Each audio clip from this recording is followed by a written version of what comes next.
குரு பிரம்மா குரு விஷ்ணு குரு தேவோ மகேஸ்வரகா குரு சாட்சாத் பரபிரம்மா தஸ்மை ஸ்ரீ குரவே நமக. குருவே சரணம், குருவே சரணம், குருவே சரணம், குலதெய்வமே சரணம். ஸ்ரீ பூர்ண புஷ்கலாம்பிகா சமேத அழகூத்த ஐயனாரே சரணம் சரணம் சரணம். திரியம்பக புராதீசம் கணாதிப சமன்விதம் கஜாருடம் அகம் வந்தே சாஸ்தாரம் குலதெய்வதம். குலதெய்வ பேரூரால் அனைவரும் அனைத்து நலன்களும் பெற்று மகிழ்ந்திருக்க பிரார்த்திக்கின்றோம். இம்மாதம் மார்கழி மாத சிறப்புகளை பார்ப்போம். மகோன்னதமான இந்த மார்கழி மாத எபிசோடில் நாம் வழக்கம்போல் ஆலத்தூர் செல்லும் வழியில் நன்னிலத்தில் அருள்பாலித்து வரும் ஸ்ரீ யோக நரசிம்மரை தரிசித்து ஆலத்தூர் சென்றோம். ஆலத்தூர் செல்லும் வழியில் ஆலத்தூர் பார்த்து மகிழ்ந்தோம். வயல்களில் பச்சை பசேல் என்ற பூமிக்கு பட்டாடை போர்த்தியது போன்ற ஒரு மகிழ்ச்சி, கண்களுக்கு குளிர்ச்சி பார்த்து மகிழ்ந்தோம். அதையும் இந்த எபிசோடில் பதிவு செய்துள்ளோம். அதனைத் தொடர்ந்து நமது ஆலயத்தில் குலதெய்வத்திற்கு மாதாந்திர அபிஷேக ஆராதனைகளை பதிவு செய்துள்ளோம். இம்மாதம்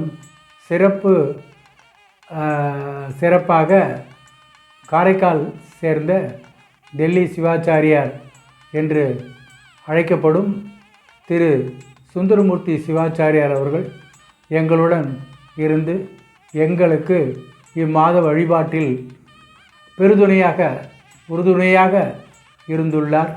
அதனையும் நாம் பார்த்து மகிழ உள்ளோம். அடுத்ததாக குலதெய்வ ஆலய வளாகத்தில் வளர்ந்து வரும் செடிகளையும் கொடிகளையும் தென்னங்கன்றுகளையும் பார்க்க போகின்றோம். புதிய வரவாக நமது ஆலத்தூர் ஐயனார் கோயில் வளாகத்தில் பவளமல்லி தேவலோக விருட்சம் என்று சொல்பவர்கள், அந்த பூக்கள் ஆண்டவனுக்கு மிகவும் அற்புதமான ஒரு புஷ்பம். அதனை செடியாக நாம் வாங்கி கொண்டு வந்து நமது ஆலய வளாகத்தில் நுழைவாயிலில் வைத்துள்ளோம். அதுவும் நல்லபடியாக நடந்தேறியது ஐயனார் அருளால். அதனைத் தொடர்ந்து நாம் வளாகத்தை சுற்றி பார்த்துவிட்டு இல்லம் திரும்புகையில் ஆலத்தூரில் அருள்பாலித்து வரும் நமது ஆச்சாலம்மன் தரிசனம் முடித்து இல்லம் திரும்பினோம். இது அத்தனையும் இதில் காட்சிப்படுத்தியுள்ளோம். முதலாக நாம் இந்த மகோன்னதமான மார்கழி மாத சிறப்புகளை பார்த்துவிட்டு நாம் செல்லலாம்.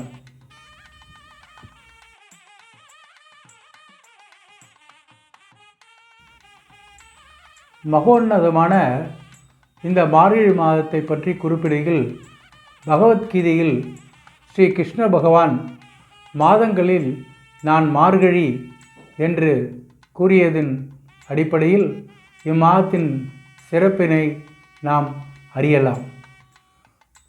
மேலும் சூரிய பகவான் ராசி சக்கரத்தில் தனுர் ராசியில் பிரவேசிக்கும் இந்த காலமே மார்கழி மாதம் என்று அழைக்கப்படுகிறது. இதனை தனுர் மாதம் என்றும் அழைப்பார்கள். மார்கழி மாதம் இறைவனுக்குரிய உகந்த மாதமாகும். மாதத்தை தேவர்களின் மாதம் என்றும் இறை வழிபாட்டுக்குரிய மாதம் என்றும் கூறுவர். ஆகவே இம்மாதங்களில் இறை வழிபாட்டுக்கு முக்கியத்துவம் கொடுத்துள்ளதால் மங்களகரமான எந்த ஒரு செயலும் இந்த மாதத்தில் நடைபெறுவது இல்லை. தட்சிணாயன புண்ணிய காலம் மார்கழியுடன் முடிவடைகிறது. அதாவது கதிரவனுடைய தெற்கு திசை பயணம் முடிவடையும் காலம் இந்த மார்கழி மாதமாகும். நமக்கு ஒரு வருடம் என்பது தேவர்களுக்கு ஒரு நாள் ஆகும். பகல் காலம் என்பது நமது தமிழ் வருடத்தில் தை மாதம் முதல் ஆனி மாதம் முடிய ஆகும். இரவு காலம் ஆடி மாதம் முதல் மார்கழி முடிய ஆகும். இந்த மார்கழி மாதத்தில் இரவு முடிந்து விடியற்காலம் தூங்குகிற ஒரு காலமாகும். இதனை பிரம்ம முகூர்த்தம் என்று சொல்லுவார்கள். இந்த பிரம்ம முகூர்த்த நேரத்தில் செய்யப்படும், அதாவது 4லேருந்து 6 வரைக்கும், காலையில் early morning 4 to 6 best time. இந்த டயத்தில் செய்யக்கூடிய பூஜை புனஸ்காரங்கள் அனைத்து நற்செயல்களும் பல மடங்கு நன்மைகள் தரும் என்று கூறுவர். சூடிக் கொடுத்த சுடற்கொடியால் ஆண்டாள் பாவை நோன்பு இருந்த மாதம் மார்கழி மாதம் ஆகும். இம்மாதம் முழுக்க பெருமாளை கணவனாக அடைய வேண்டி பாவை நோன்பு இருந்தால் ஆண்டாள் அருளிய திருப்பாவை பாடல்கள் இந்நாளும் திருப்பதியில் இந்த மார்கழி மாதம் விடியற்காலையில் ஒலிப்பது வழக்கமாகும், விசேடமாகும். அதே போன்று சிவாலயங்களில் திருவம்பாவை, மாணிக்கவாசகர் அருளிய திருவம்பாவை இம்மாதம் முழுக்கும் சிவன் கோயில்களில் பாடப்படுவது வழக்கமாகும். அறிவியல் ஆராய்ச்சிகளின்படி ஓசோன் படலம் பூமிக்கு மிக அருகில் இந்த மாதம் அதிகால வேளையில் வருவதாக கூறப்படுகிறது. இக்காலத்தில் அந்த ஓசோன் காற்று உடலுக்கு மிகவும் நன்மை பயக்குமாதனால் இம்மாதத்தில் ஏர்லி மார்னிங் நடைப்பயிற்சி, பஜன் பாடல்கள் பாடி செல்வார்கள். பெண்கள் வீட்டில் வாசலில் கோலம் போட்டு மகிழ்வார்கள். அத்தனையும் இந்த விடிய கிளம்புற ஓசோன் படலம் பூமிக்கு அருகில் இருக்கிறதுனால நம்ம உடல் நலன் கொடுக்கும் அப்படின்ற கருத்தில் கொண்டு விஞ்ஞானபூர்வமாகவும் நிரூபிக்கப்பட்ட ஒன்றாகும். பண்டைய காலங்களிலிருந்து நமது முன்னோர்கள் வழி வழியாக நமக்கு விட்டு சென்ற ஒரு அரிய பாடமாகும். மார்கழி மாதத்தில் புராதன நிகழ்வுகள் பல நிகழ்ந்துள்ளன. மகாபாரத யுத்தம், ஆழகால விஷம் அருந்தி சிவன் உலக மக்களை காப்பாற்றிய வரலாறு, இந்திரன் சூழ்ச்சியால் கோகுலத்தில் பெருமழை வெள்ளத்தில் மக்கள் துயரடைந்த போது கோவர்தனகிரி மலையை கிருஷ்ணன் குடையாக பிடித்து காப்பாற்றிய வரலாறும் இந்த மார்கழி மாதத்துதான் நடைபெற்றதாக கூறுவர். மார்கழி மாத தேய்பிறை அஷ்டமி நன்னாள் அன்று மதுரையில் உள்ள சொக்கநாத பெருமாள் மீனாட்சி அம்பாளுக்கு சிறப்பான வழிபாடுகள் நடத்தப்படுகின்றன. அது தொடர்பான ஒரு வரலாறும் உண்டு. என்னவெனில், உலக மக்களுக்கு உணவினை அளித்து வரும் ஈசன் எம்பெருமானை சோதிக்க மீனாட்சி அம்பாள் ஒரு பொட்டிக்குள் ஒரு எறும்பினை வைத்து விடுகிறாள். இறைவன் அனைவருக்கும் உணவளிப்பான் அல்லவா, இந்த எறும்புக்கு எவ்வாறு உணவளிக்கிறான் என்பதை சோதிப்பதற்காக ஒரு நிகழ்ச்சி நடத்தினார். அப்பொழுது சிவபெருமான் அந்த நாளன்று அனைவருக்கும் உடல் அளிப்பதை சோதனை செய்து பார்த்தார். அஷ்டமி அன்று திறந்து பார்க்கும் பொழுது அந்த பொட்டிக்குள் எறும்பு ஒரு அரிசியை சாப்பிட்டு கொண்டிருந்தது. எவ்வாறு அந்த அரிசி வந்தது என்பது யாருக்கும் தெரியாத ஒரு புதிராகும். ஈசனின் திருவிளையாட்டை அறிந்து மீனாட்சி அம்பாள் மகிழ்வுற்றாள். இந்நாளில் மதுரை அம்பதியில் இன்றளவும் மதுரை மீனாட்சி சொக்கநாத பெருமானுக்கு சப்பரம் சட்டத்தேரில் பவனிகள் நடைபெற்று வருகின்றது. அதாவது இந்த மாதம் 23ஆம் தேதி திங்கட்கிழமை அன்னைக்கு வருது. மதுரையில் கோலாகலமாக கொண்டாடுவார்கள். அன்று மதுரை கோயிலுக்கு சொந்தமான நிலத்தில் விளைந்த நெல்கள் பக்தர்களுக்கு பிரசாதமாக அளிக்கப்பட்டு வருகின்றது. இம்மார்கழி மாதத்தில் வைகுண்ட ஏகாதசி, ஆருத்ரா தரிசனம், ஆண்டாள் திருமணம் மற்றும் நாயன்மார்கள் பலரின் குரு பூஜைகள் நடைபெறுவது வழக்கமாகும். மார்கழி மாதத்தில் வரும் தேய்பிறை ஏகாதசியை வைகுண்ட ஏகாதசி என்றும் உற்பத்தி ஏகாதசி என்றும் அழைப்பார்கள். இந்நாளில் விஷ்ணு பகவான் கோயில்களில் சொர்க்கவாசல் திறக்கப்பட்டு பக்த கோடிகள் பெருமளவில் சென்று வழிபட்டு மகிழ்வார்கள். இந்த ஏகாதசி தோன்றிய வரலாறு மிகவும் சிறப்பான ஒன்றாகும். அதனை பற்றி தற்போது சுருக்கமாக பார்ப்போம். புராணங்கள் கூறும் யுகங்கள் 4. முதலாவதாக கிருதயுகம், இரண்டாவதாக திரேதா யுகம், மூன்றாவது துவாபர யுகம் மற்றும் கலியுகம். இப்போ நாம் கலியுகத்தில் தான் இருக்கோம். 4 யுகங்களில் கிருத யுகத்தில் அதர்மம் தாண்டவமாடியது. அந்த காலத்தில் முரண் என்ற மகா அசுரன் தேவர்களையும் முனிவர்களையும் மிகவும் பாடாய்படுத்தினான். அவனுடைய படுத்தல்களை தாங்க முடியாமல் தேவர்களும் முனிவர்களும் சிவபெருமானை வேண்டினார்கள். சிவபெருமான் மகாவிஷ்ணுவிடம் முறையிட்டு தங்கள் கஷ்டங்களை தீர்த்து கொள்ள அறிவுரை வழங்கினார். அதன்படி மகாவிஷ்ணுவை சரணடைந்து வேண்டியதால் முரணுடன் மகாவிஷ்ணு போரிட்டார். போர் என்றால் பல நாட்கள் தொடரும் அல்லவா? அதில் போர் முடிவதற்குள்ளாக மகாவிஷ்ணுவுக்கு சோர்வு ஏற்பட்டதாகவும் அந்த சோர்வில் கொஞ்சம் சோர்ந்து இருந்த பொழுது முரண் என்ற அசுரன் மகாவிஷ்ணுவை அழிக்க முற்பட்டுள்ளான். அப்பொழுது மகாவிஷ்ணுவின் உடம்பிலிருந்து தோன்றிய ஒரு பெண் அந்த முரண் என்ற அசுரனை அடித்து நொறுக்கி அழிக்கின்றாள்.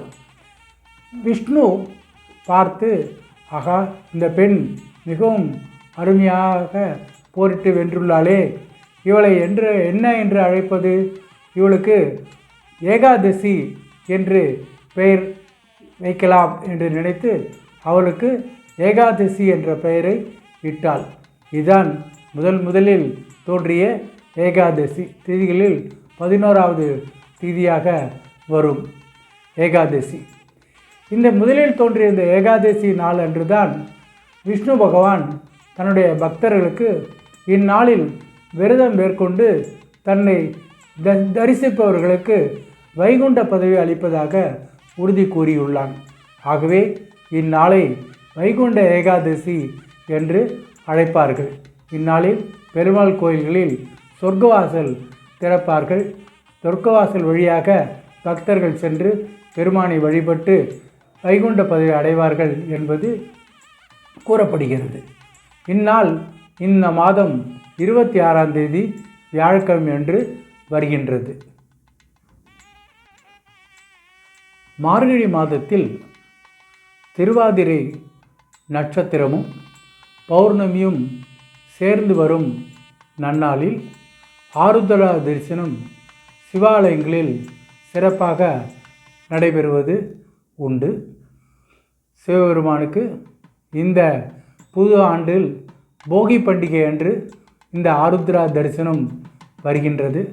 அனைவரும் நடராஜ பெருமானை தரிசித்து வழிபட்டு மகிழ்வோமாக.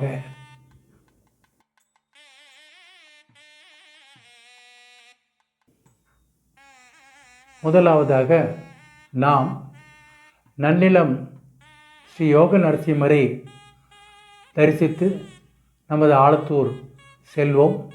வாருங்கள், யோக நரசிம்மர் தரிசனம் காண்போம்.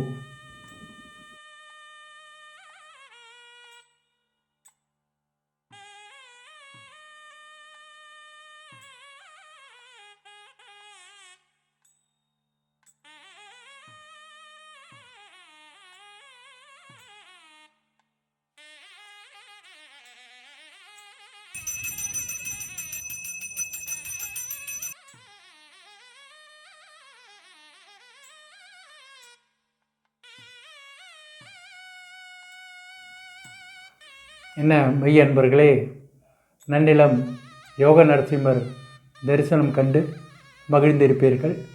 வாருங்கள், ஆனந்தத்துடன் வரவேற்கும் ஆலத்தூருக்கு செல்வோம்.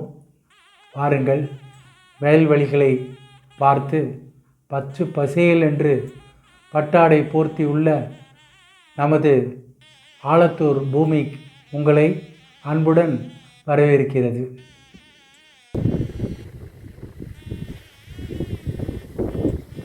ஆலத்தூர் அழகை பாருங்கள். பச்சை பசேல் என்ற காட்சிகள் மனதை கவர்ந்தது, கண்களுக்கு குளிர்ச்சி தந்தது.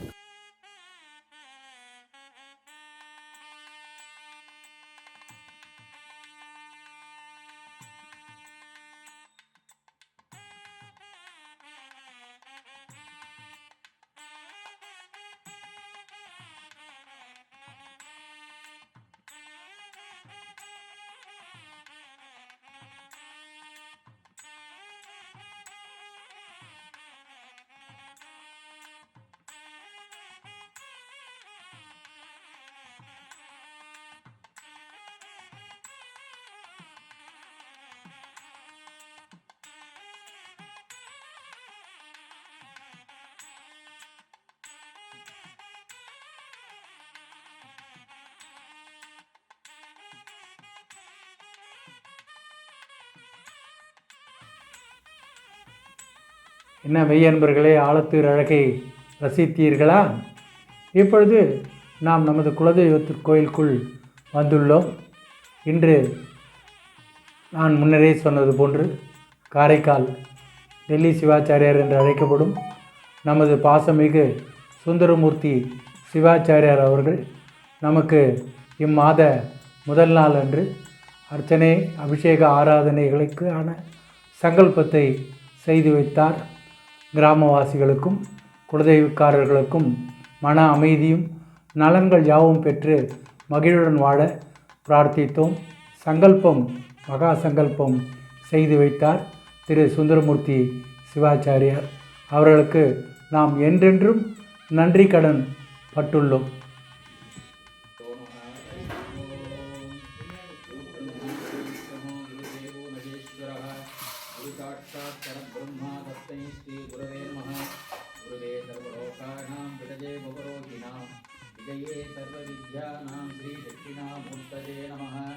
श्रीघण्टप्रेमभद्राय गौरी वामाङ्कवासिने स्वात्रिंशत्योगयुक्ताय श्रीगणेशाय मङ्गलम्।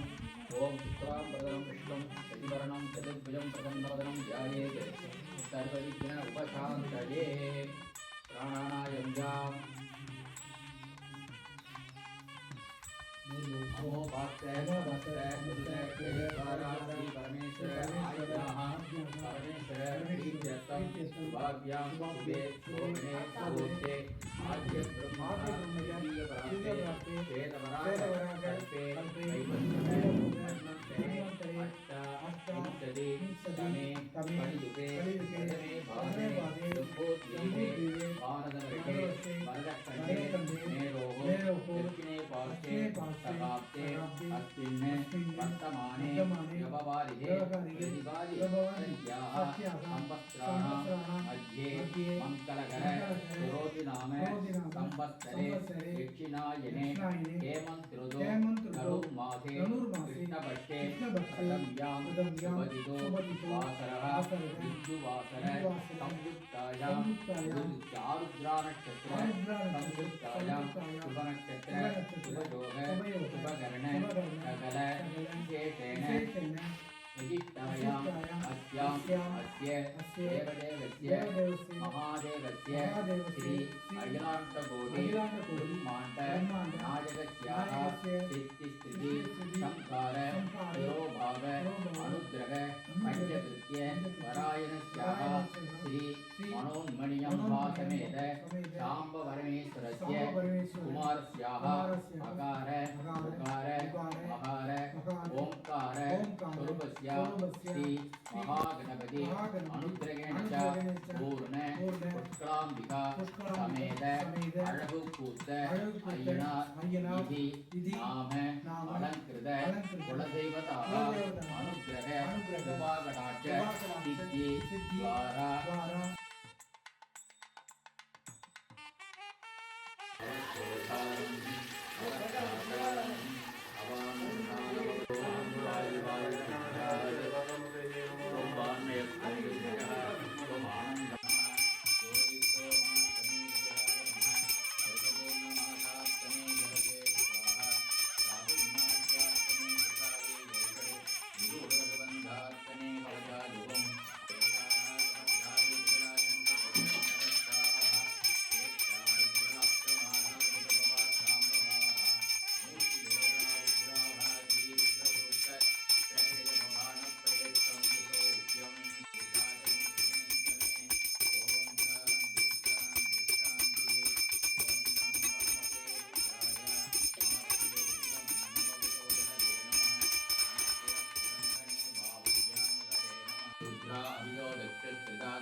उदयनं गोपालकृतन्नकृतन्नभाज्यः उदयनं विश्वभूतानि चतुष्टो मृडयाजनः नमो अस्तु नीलग्रीवाय सहस्राक्षाय मीरुषेः अतो ये अस्ति तत्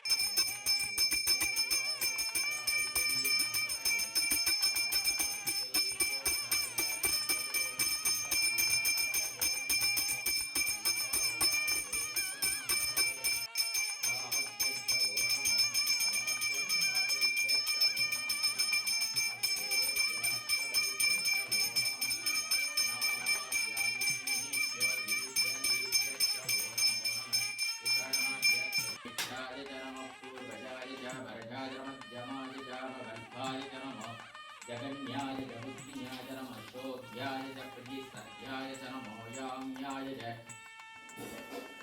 वक्त्रमालिनीं चन्द्राभ्यर्णयुलक्ष्मीं जातवेदो अभावः ताम् अभावः जातवेदो लक्ष्मीं मर्वगामिनीं यस्यां हिरण्यं विन्दे शङ्कामत्वं पुरुषाणवं महादेवी च विद्महे विष्णुपत्नी च धीमहि तन्नो लक्ष्मी प्रचोदयात् श्रीवत्समायुष्यमारोग्यमावीदा शोभामानं जीयते धान्यं धनं वसुं बहुवत्र लाभं सततं वत्सरं दीर्घमायुः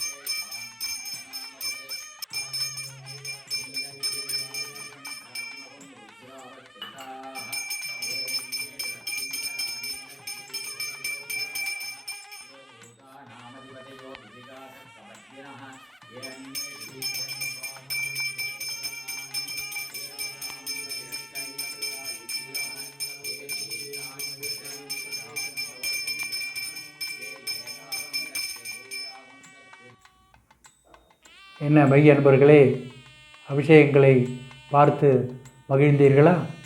ஒவ்வொரு அபிஷேகத்திற்கும் ஒவ்வொரு பலன்கள் கூடுகின்றனர். தெரியும், கடந்த எபிசோடில் நாம் பாவங்கள் தீர பாலபிஷேகம், சங்கடங்கள் தீர சந்தன அபிஷேகம் என்று பல அபிஷேகங்கள் சிறப்புகளை பற்றி கூறியுள்ளோம். கடந்த எபிசோடுகளில் புரிந்து கொண்டிருப்பீர்கள் என்று நினைக்கிறேன். அனைத்து வகையான திரவிய அபிஷேகங்களும் நமது குலதெய்வத்திற்கு முதல் நாள் அன்று செய்விக்கப்பட்டது. சிவாச்சாரியார் நமக்கு உறுதுணையாக இருந்து மந்திரங்கள் ஓதினார். தாங்களும் செவியார கேட்டு மகிழ்ந்திருப்பீர்கள் என்று நினைக்கின்றேன். தொடர்ந்து நாம் அஷ்டோத்திரம் சொல்ல அர்ச்சனைகளை பார்த்து அதனைத் தொடர்ந்து ஆராதனைகளை, தீப ஆராதனைகளை கண்டு மகிழ்வோம்.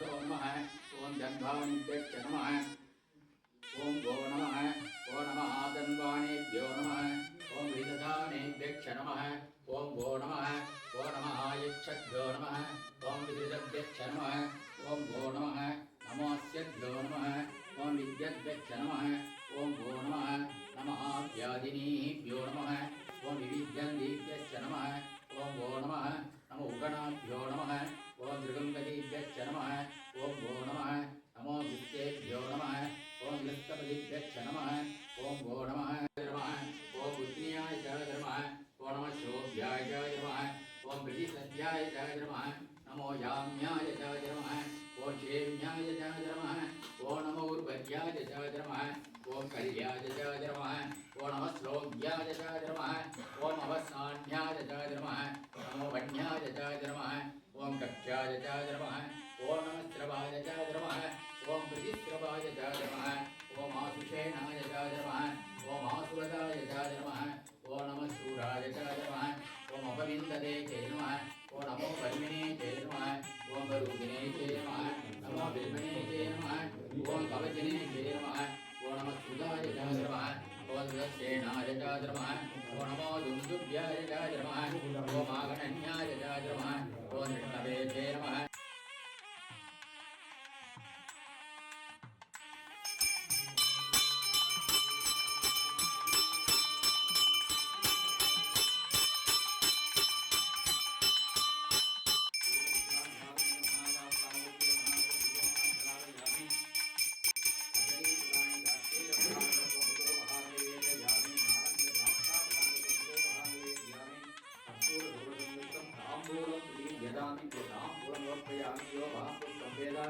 पुष्पवान् प्रजावान् पशुवान् भवति सन्तर्मावां पुष्पम् पुष्पवान् प्रजावान् पशुवान् भवति एवं वेद यो वा आयतनं वेद आयतनवान् भवति ॐ मदध्ये योराराजं राज्यो वासो मे नगदे देवसुता मेधानि गतिवृत्तिपवृद्धेदाबन्धो वै देवानां शुभाः देवात्मे शुभां प्रयच्छन्ते जये नमः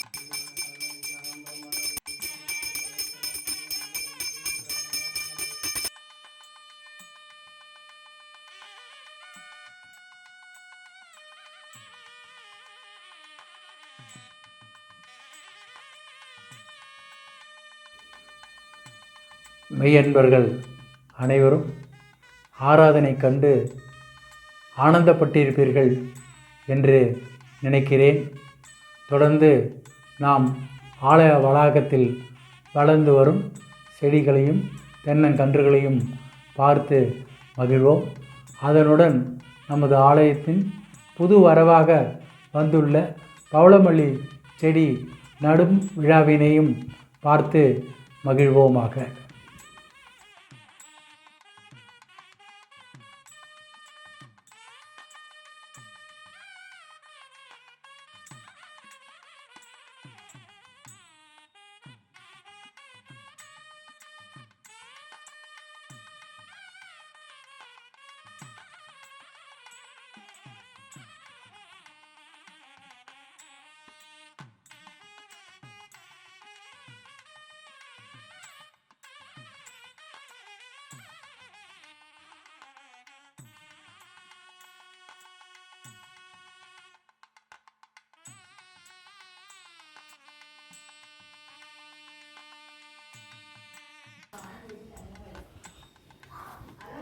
பவழமல்லி செடி இது நம்ம ஆலத்தூர் ஐயனார் கோயில் வளாகத்தில் இதை நம்ம நட்டு வளர்க்கணும். சாமிக்கு நிறைய புஷ்பங்கள் கொடுக்கணும்.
என்ன மெய் என்பர்களே, ஆலய வளாகத்தை சுற்றி பார்த்து மகிழ்ந்திருப்பீர்கள் என நினைக்கின்றேன்.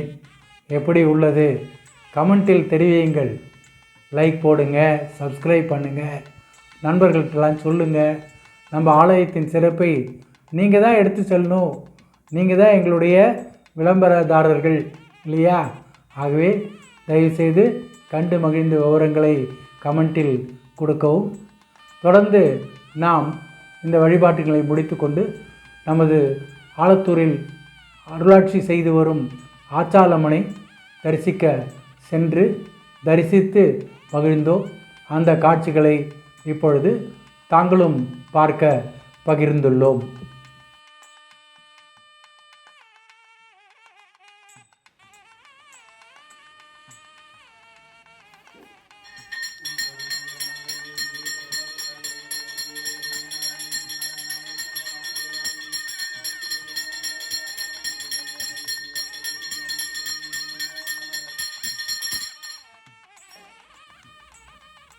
மார்கழி மாத முதல் நாள் அன்று நன்னிலம் ஸ்ரீ யோக நரசிம்மரையும் ஆலத்தூர் வயல்வெளிகளை பச்சை பசேல் என்று கண்களை கவர்ந்த காட்சிகளையும் குலதெய்வ கோயிலில் நடைபெற்ற அபிஷேக ஆராதனைகளையும் நமது குலதெய்வ ஆலய வளாகத்தில் வளர்ந்து வரும் செடி கொடிகள், தென்னங்கன்றுகள், புதிதாக வரவு வந்துள்ள பவளமல்லி செடி நடும் விழாவினையும் பார்த்து மகிழ்ந்திருப்பீர்கள்.